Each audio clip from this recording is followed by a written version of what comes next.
Let's do a couple of openings. You do it. Well, you better say something. Okay. Well, I think you should say, welcome to Ricky Gervais show on or whatever podcast. I'm not on this, am I? Yeah. What am I doing here? Well, just saying hello. Hello? No, let us do the introductions. We're doing 2 introductions in the 2 shows. Fuck me. The Ricky Gervais Show on Guardian Unlimited.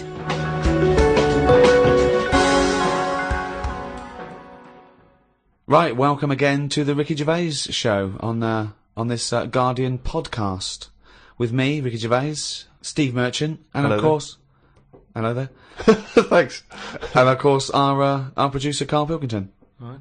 Carl, can I ask you a question? Go on. I know this is what a lot of the fans are already wondering. Is there going to be some monkey news today? There's got to be. Of course there is. Yeah? Yeah. That's All the right. question. Well, I don't want. I'm worried because maybe this will steal your thunder.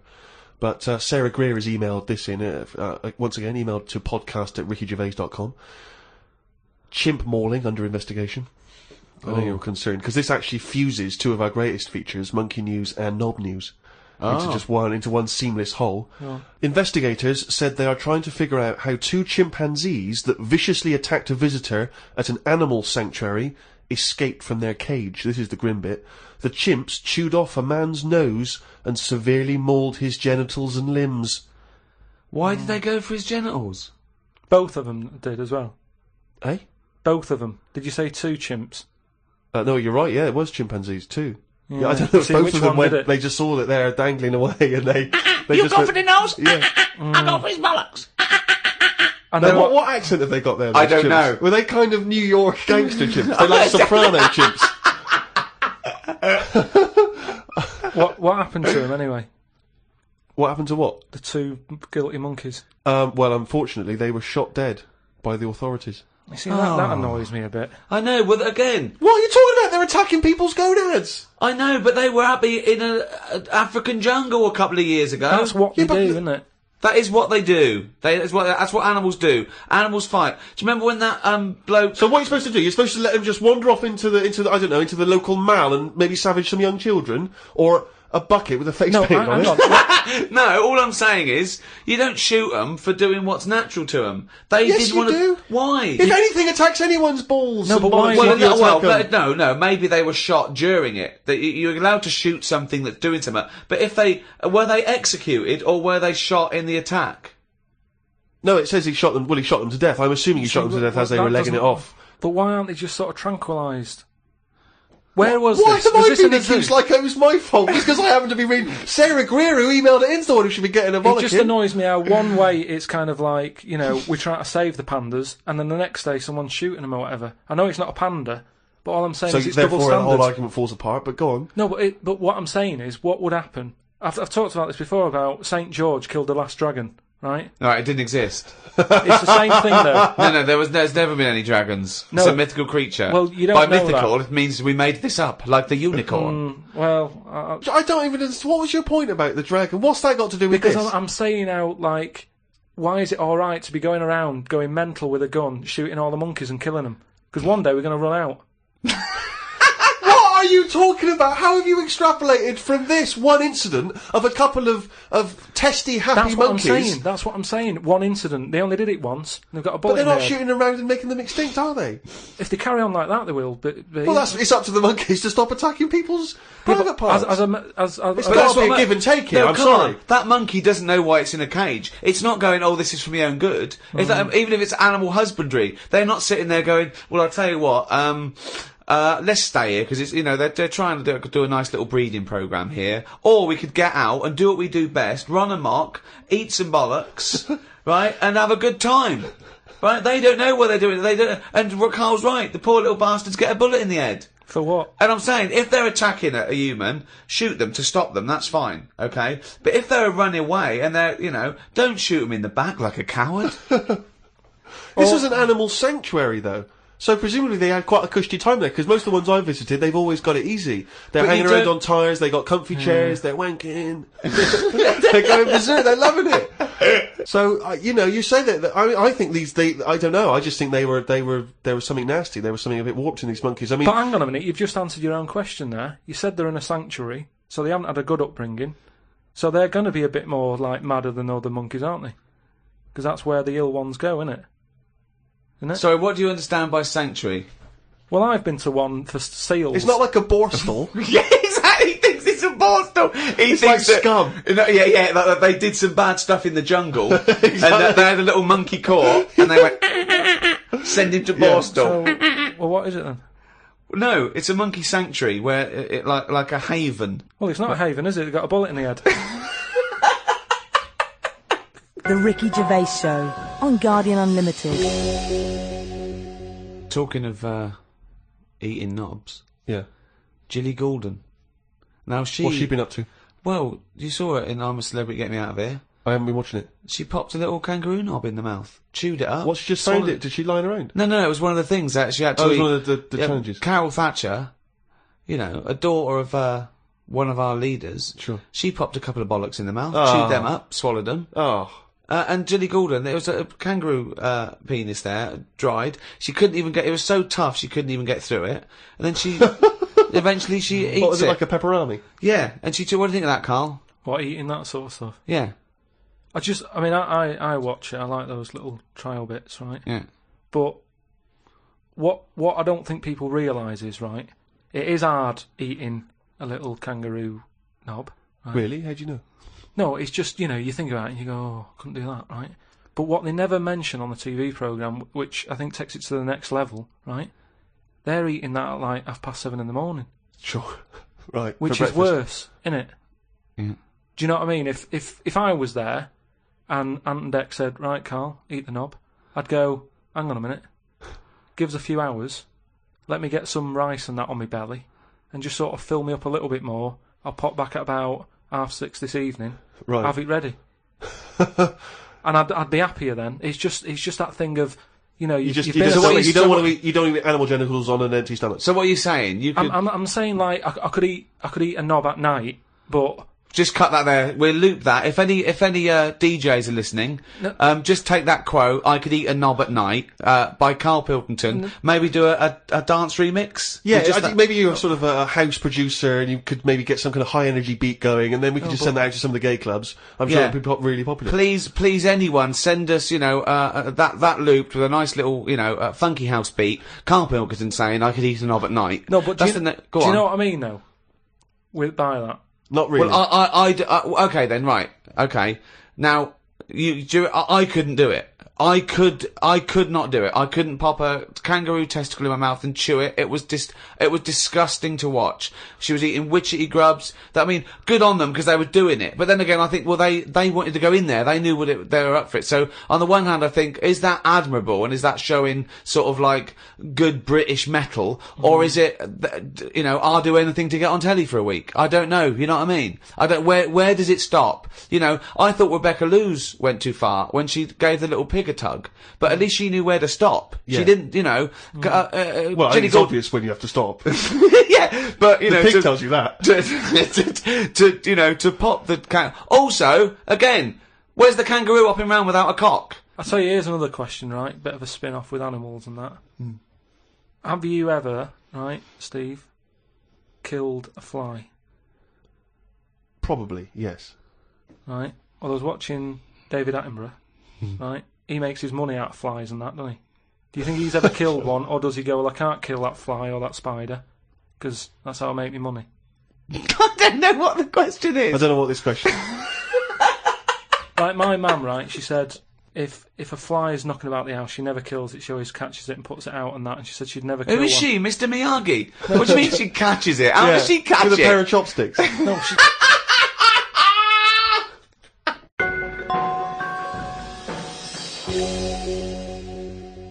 Rick, it's that time again. It's what everyone's waiting for. Can you do the jingle for us? Oh, chimpanzee, that monkey news. Right, this week, the monkey news is about, we all know, like, there's monkeys knocking about that aren't happy in this country. Sure. It is a big problem, yeah, it's an epidemic. So they've set up, like, this sanctuary place. Okay. Where they all go. The ones that aren't happy in a zoo and what have you, it's getting them down. They can phone a number and they'll come and pick them up. Pop them in this house place, right? And basically, they can run riot in there. Yeah. To get freedom to sort of cheer themselves up. It's like, don't have a go at them. If they want to do such a thing, let them have a go and what have you, right? Yeah. There's 3 people running this place, right? And one of them... Sorry, where is this place for wayward chimps who don't like the zoo? What are you talking about? A house where they can do what they want? I'm not sure where it is. That's a surprise. Go on. But there's this place anyway. It doesn't matter where it is, does it? At the end of the day, I'm just telling you what the problem is. We haven't got to the problem bit yet. Go on. I'm just building up to it, right? So these monkeys, big house and that. PlayStation, anything they want. Gym, all that lot. Swimming. Gym. So, anyway, I'll cut to the chase, whatever. One of them wanted to mess about with the woman's breasts. Right? Which woman's breasts? The woman who works there. Right. Right? And she was like, right, pack it in, we've all had a bit of fun. You've been in the gym and everything. She obviously, got a bit excited and that. He was fired up and that, ready for some more action and that. He's trying to have a go on this woman's breast, right? She was like, have a go. She was like, no, you're not doing that. Pack it in and all that. The boss who's running the place was like, come on, let him have a go. No, right, you're talking shit. I'm telling you what, I know sometimes I step over the mark and they made Right, up. This... so where is this place where... Well, 1, where is this house where chimps are allowed to do what they want? And 2, where is this place where one of the bosses, one of the human bosses, suggests to the other one, oh, and if the chimp wants to play with your tits, love, let the chimp play with his tits. I've said before, Rick, will you please stop interrupting Miss listen, News? it's alright, Steve, because what I'll do, I'll bring the link and you can put the link on the website and people can have a look at the proper story. I'm just giving it them in a headline form here. They can read the full thing. No, you've only read the headline form. I haven't read it. I sort of read like the first It paragraph. was probably monkey feels a right tit, and you've extrapolated all this from that. So anyway, right, so he's there and he's... So the boss says, yeah, you can have a group. The boss is saying, let him have a go. Come on, Rita, if monkey wants to play with nipples, let him. So she's like, I'm not happy with this, and he's going, come on, you know the rules here, we've got to cheer these monkeys up. This is absolute We bollocks. Actually, no, and in the end, because she didn't allow it to happen, the fella bloke sacked her, got someone else in. This isn't made up. I will put the link on the website and everyone can have a look at it, but basically... I want to see the advert he put in the Guardian media page. I love that. Woman wanted to let chimp feel tits whenever it wants. Well, it's all up there. You're talking absolute shit again. Well, we'll see. That is no way that happened. The Ricky Gervais Show on Guardian Unlimited. Do you know the other week when I came up with, like, a different idea of how we can sort of make the world run and that? Can we just have a quick recap of that? Because I seem to remember it was a load of old arse. It was ridiculous. It was he was saying that the world is overpopulated, so the system would be where people were living too long and stuff. So what happens is people live till 78. I don't know how you can enforce that, right? Yeah. But when they die, they've got a little baby in their stomach, like a pip in an apple, that then carries on when they die. Right. It wasn't a theory. It wasn't an idea. It was the ramblings of a mental case. You're saying it's stupid, but someone's emailed in and said, "Oh yeah, that's pretty good." Good Yeah, place. and okay, I'm asking you again. Was the letter written in shit? But anyway, listen, right. Did it say the mental home, Mars? I've been thinking about it, right, and if we can't do that, right, if that's a no to that, right. Well, it's not a question of whether we can do it or not. Just saying, if that's a no, right, I've been thinking. It is a no. This is going to be brilliant. There's a lot of weird. I mean, you could win the Nobel Prize for this. But listen, there is a lot of ways in the world that some creatures and that go about sort of moving on. If you know what I mean. Evolution, you mean? Yeah, there's a lot of, like, on that David Attenborough programme that he's doing at the moment, he's always showing you little insects and what they've got to do, and there was one about a wasp, right, that had to fly about, right, for ages, looking out for a certain type of spider, right? It lays its egg in the When spider. I saw it, it whizzes down, right? It lands on its back, so that he's got to get that right? It lands on it. I don't think the spider's up for anything. That isn't even aware of this is how things move about. He's not going, I've got to look out for a wasp. So all this is like, it's got to be perfect timing. So this wasp dived down, right, sat on the back of this spider, it injects it or something with a maggot or something, right? And then that maggot then lives off the spider for a bit. The spider knows it's got a maggot in it. No, it doesn't. It does. No, it doesn't. And it's making a web for it. It goes, I've got something to look after here now. I've got responsibilities. It makes a web, right? It sort of reverses into it and puts the maggot on the web. The maggot sort of clings onto the web. Spider's there. Maggot eats the spider, and then it moves on. if I came up with that idea for like a method, you'd say that's never going to happen. No, wake up! It's not the fact that you came up with the idea, right, for an old lady dying at 78 with a baby growing in her that then lives on. It's nonsense. It's no idea. It's how can it be enforced? It's like, so even if scientists thought that was the best idea in the world, how would they enforce but it? what I'm Who's saying going to go, that's a good idea, we've never thought of that. Yes, but what I'm saying Get in Elsie. Who told the wasp to look out for that spider, to go on its back, to do, you know... What do you We've mean, who told explained the this wasp? before to It's you. evolution, it's natural selection.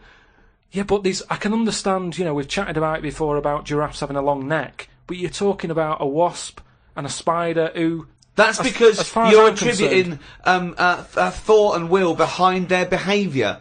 Behaviour in humans is linked with a free will. Yeah, but most of what we do, say like how we have a kid at the moment, you don't just jump on the back of a woman and go, there you go, love, and then a baby pops out. You do if you come from Bristol. No, what I'm saying is, right, it's all, you build up to it, don't you? You have that bit of a chat and you go, right, how's it going? Yeah, and you get on and that, and then a little baby will come out. This is the most... Wait. Well, I want to go back to the dating procedure there. You have a chat, you go, alright, and then a little baby comes out. That's extraordinary. This is amazing. No, I'm sorry. This is incredible. I tell you, two-bit radio's gain was secondary school's loss. It really was. What I'm saying is... This is my first Pilgrim book. Wow. Unbelievable. What I mean is, we all get on. What I'm saying is, at what point is a wasp ever going to have a chat with a spider or meet up with it? I don't even understand where we are now in this conversation. What point is a wasp going to ever have a chat with a spider? What world do you live in? What's in your head? No, but... I can't believe it. Carl, what point is a wasp ever going to have a chat with a spider? So in some kind of weird insect nightclub, these wasps and these maggots are meeting, they're getting on. Is that how you're imagining no, it? but that's what I'm saying to you. What are the odds on that actually happening? But listen. You're thinking because behaviour in lower forms of life is purely chemical. It's purely, it bypasses any form of consciousness. Right? There's a parasite that's like a flatworm, a platyhelminth, or it might be a nematode. It's some sort of invertebrate. Yeah. That it lays its egg. The beginning of its cycle is in a stickleback. Okay, and it literally has to change the stickleback's behaviour. Okay, because it has to get into a warm-blooded animal to complete its cycle. So what it does is, this parasite makes the stickleback not flee from the shadow of a heron. So it makes the stickleback get eaten, right? So it then is in the belly of a warm-blooded animal and it can complete its life cycle. But at no point is the nematode or the platyhelminth, whatever it is, going, slow down, there's a heron coming, stay here. And the stickleback going, why? I don't want to stay, there's a heron. There's no conversation. It's not they get together and go, listen, I've got something that might be mutually beneficial to both of us. I need to get into a heron. You like to be eaten by a heron? No, I don't. Where's this conversation with a wasp? Yes, you do. It's got Jedi powers. Yes, you do. No, all I'm saying is, you know, the idea that I came up with, you're sort of saying that's a crazy Can I just, It's not sorry, an idea, before you it's carry on, not can I an just idea. say, how many times have we heard all I'm saying is, and then such a stream of nonsense Yeah. that it's blown our minds? No, but that's all I'm saying. That, you know, what you've just explained there with the heron having to knock about and for a flea to be sat in the shade and that. That is incredible. That translation of what I said that sums it up for me. Yeah. He sees the headline, he reads a book. It then goes through this weird filtering system with, I imagine the music in his head is boop, beep, boom, ba, discordant piano. I think the noise in Carl's head is like a fax machine, if you've ever got that at full volume. I think it's like a Czechoslovakian cartoon from 1963. Yeah. You know what I mean? Like, noises like, woks being hit. Yeah. And, pianos just being hit by elbow. He's the only person, you can give him a body of information and he strips away the facts. But the way he said that, I talked about, clearly talked about some sort of parasite in a stickleback that makes its behaviour change so it doesn't flee the heron's shadow. He said, so there's an heron with a flea who doesn't like the shade. How did it come up? I mean, It doesn't matter, forget that, right? But what's anyway, your theory? What's your theory? What I'm saying is I've come up with something else that I want to run by you then. Go on right? then. So you've sort of boo-booed the idea. Boo-booed. We've boo-booed it. We have boo-booed it. He shows a completely different bear. Yeah. It was originally Poo-Poo the bear, but now it's Boo-Boo the bear. Brilliant. So you've said no to, the old woman having a kid, right, Yeah. before she dies. What about if we do it the other way, right? Ah. Go on. Somehow, I don't know how A yet. kid has an old lady? That's what it's going to be, isn't it? A child gives birth to an old man. No.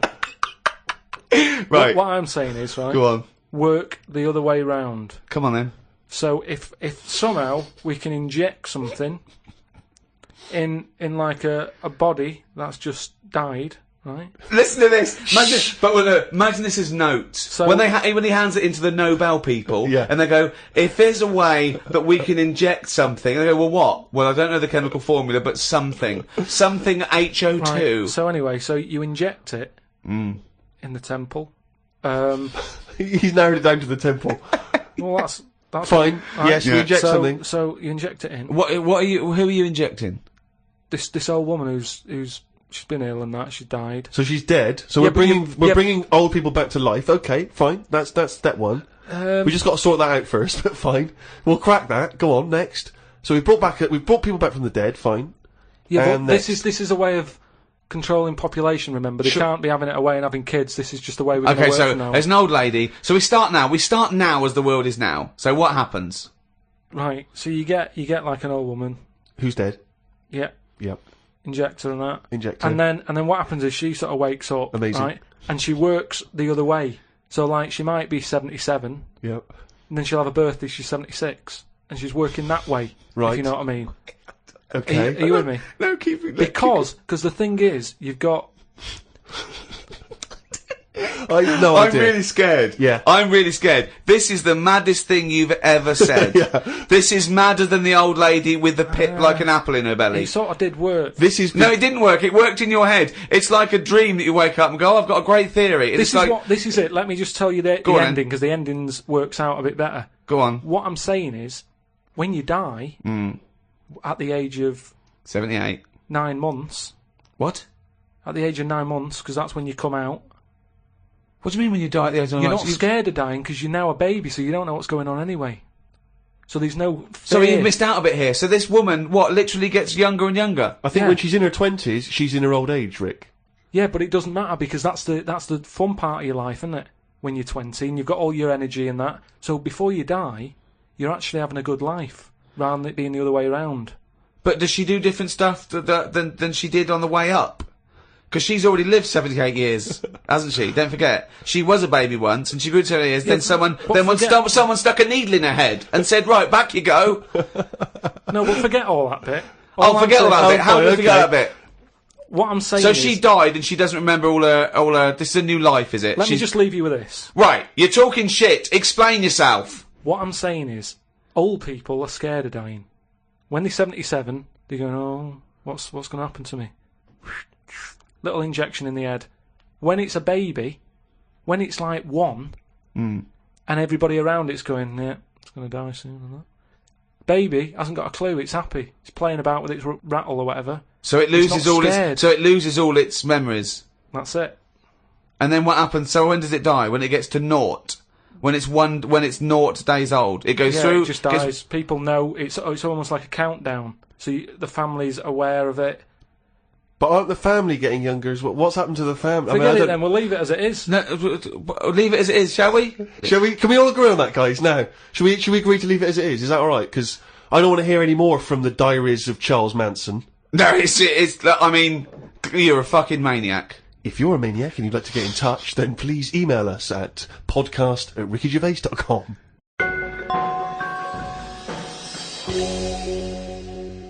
doing a bit of Christmas shopping, Rick, the other day, and I was travelling around on the tube, the London Underground, the subway system for our American friends.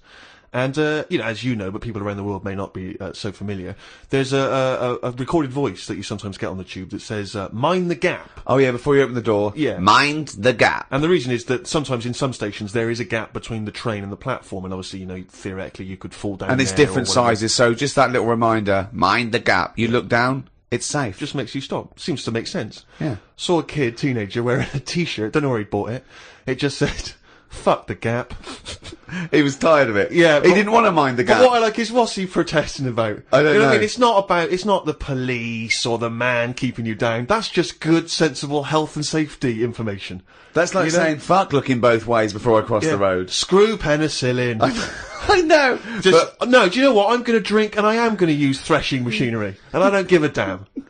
I love that about teenagers, that kind of, screw you sort of mentality, but it's kind of blind, isn't it? It just, anything's a target, anything's valid. When I was a teenager, I think maybe 17, I had a t-shirt. I was rallying against just stuff, really. It was slightly more abstract than the gap. I wasn't specifically against the gap. It just said bullshit. Just in general, bullshit. You were raging against the machine. I would just go, yeah, people say, hey, what are you, I just open my, I go, bullshit, alright? Just bullshit. But I assume that these forms of protest have never made any dent in anything in the world. Because I remember when there was all these protests against the war, a couple of months back, and there was one guy, so there was a huge march in London, as you know, and they did these all around the world, didn't they? But there was hundreds, thousands of people in London. There was one guy, he was riding around on a 3-wheeled bike, wearing a jester's hat, blowing a horn. That was his form of protest against the war. Was it like, what sort of horn was it? It was one of those sort of hunting horns. Well, he was showing him, he was saying, this is what I believe. Yeah. And if that doesn't change people's opinions, I don't know what will. But I like the idea of Bush, just about to invade Iraq, and just the news comes through from his chief of staff. And Bush goes, George. what is it? What is it? What? No, listen, no, seriously, we've got some information coming in from London. Go on. I know you're thinking of invading Iraq. Definitely, but, yeah, why? Well, let's just think about it, because there's Go a on. guy riding around on a 3-wheeled bike. Oh. He's not got the regular 2, he's gone for 3 wheels. So... Okay, well listen, what's he wearing? I don't want to tell you what he's wearing, What's he wearing on his head? Just he's tell me just what- wearing, he's wearing a jester's hat. So- Okay, no, well, calm down, it's not that bad. It's not gonna change my opinion about... He's blowing a horn. Okay, get the troops out. Get the troops out now. What do It's they think they're pointless. doing? You've got to get involved in the... I saw a girl once again, a teenage girl. I was behind her on the tube, and she had this bag, like a rucksack, and it was kind of black, and it had painted in Tipex. It had a picture of George Bush, but he was kind of in the sights of a rifle, and it sort of said "Stop the War," and it had a Barbie's head, but it was severed, and the hair was scraped back, and she'd been made up to look kind of devilish, and there was sort of CND signs, and there was no to war and all this, and I sort of wanted to tap her on the shoulder and say, are you actually getting involved in stopping the war, or have you been working mainly on this bag? Yeah, Because that must have taken you at least a couple of days. Where you could have been writing emails, you could have been getting a petition going. Oh dear. Carl, have you ever been into that sort of teenage rebellion, teenage protest? What, to sort of stop stuff going on and that? Yeah. Or just, making your views heard. I don't really like people knowing what I'm thinking and that. Right. There's no way anyone can know what you're thinking. No, but even Is with that why you're doing a radio experimentation. show where you spout off your nonsense ideas every week? No, but what I mean is... A team of surgeons could fiddle around in your head for a couple of days and they still wouldn't know what you were thinking. No, I know what you're thinking. I know what you're thinking. Exactly. You're thinking of... you're thinking, could a monkey ever be president? At this moment, aren't you? But I don't like anyone that... Like, all those badges that you're talking about, like, Save the Whale and all that.